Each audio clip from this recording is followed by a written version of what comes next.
Hello and welcome to OneNorthStar's view of the markets.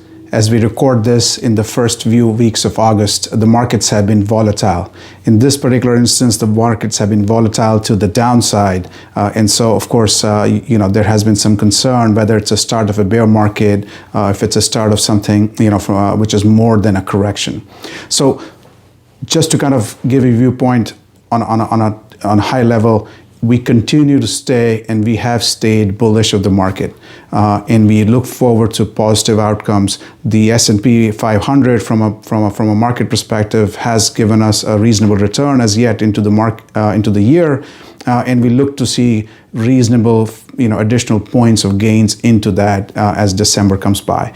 Let me list a couple of few reasons as to why we think that outlook still holds.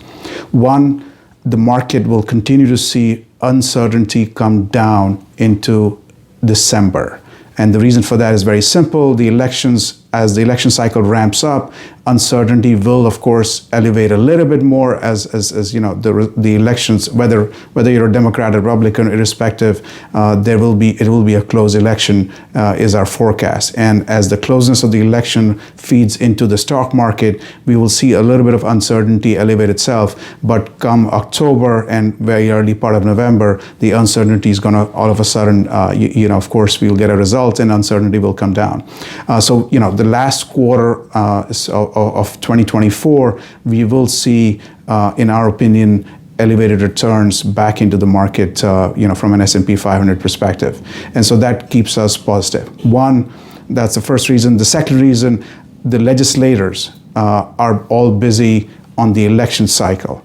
There are senators, there are House representatives which are standing for re-election, some which are new, some which are looking to get re-elected. And so their attention, of course, is drawn to the election cycle. And as the election cycle takes up their bandwidth, the legislation risk of any new legislation coming in is very minimal.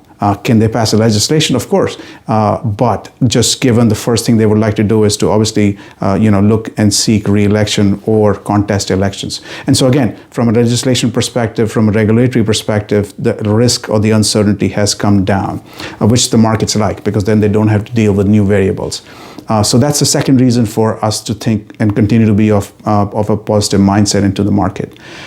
Thirdly, the fundamentals of the market from an earnings perspective, from a market returns perspective, the companies, and yes, we can talk about the Magnificent Seven and how they have led the market, yes, but also broadly speaking, at least, large swath of companies continue to have reasonable amounts of cash on their balance sheet. They continue to have reasonable EPS expectations. And so we feel that the market still, while of course there are weaknesses in certain spots, is not elevated unduly, where it's a bubble and it's going to burst.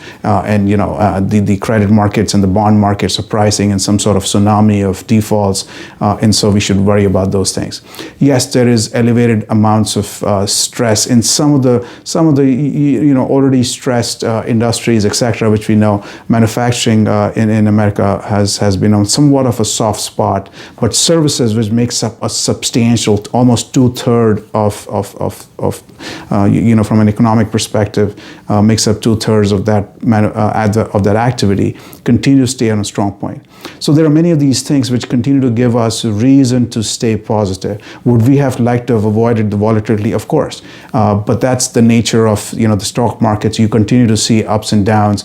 The good news from our perspective is historically there have been more ups than down, and this is one of those times where you say, okay, this is one of those down cycles for a window of time. We'll continue to see upward movement from this downward window of time is our view. And so from our perspective, it's one of those typical corrections which you see and is part of the market. Reach out to us if you have any particular concerns. Of course, we'll welcome the conversation and look forward to our continued videos on where we think the market is headed, and especially where the market and the sectors may perform. Thank you for your time.